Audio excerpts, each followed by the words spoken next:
And I was real happy with the way that they played tonight. I thought it was a classic American performance. Now we're in the first half. Mexico on the attack.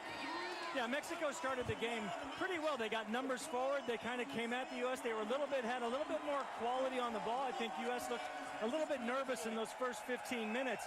But Tim's able to make a couple saves, but this is where the U.S. looked to dominate on set pieces. Eddie Johnson rises well for this first one. Just a little foreshadow of what's going to come later. At that moment, frustration, and Mexico continuing to possess and attack. Yeah, and when the U.S. got spread out, there were some problems, but they dealt with it well. Most of the time, they were compact. When they did have problems like this, where Mexico was able to break pressure, they put some pressure on the ball, and more importantly, Tim Howard make the saves that he needed to make. He was tested tonight and came up very strong. Yeah, Tim was very solid. There's little things like this, for example, just staying on your line, doing things the right way.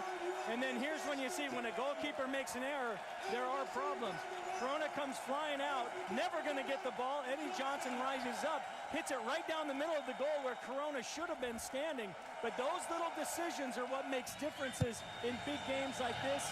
Corona, after the mistake the other day in Azteca, he wanted to make up for it, but you can't do it as a goalkeeper. You can't chase the game. Corona pays the price for it. That was in the 49th minute for Eddie Johnson, and then a little touch by Dempsey, though tough work done by Mitch Diskerud. Watch Mr. Stroud take this ball, play it over. Okay, Clint Dempsey going to the near post, gets that touch, but what?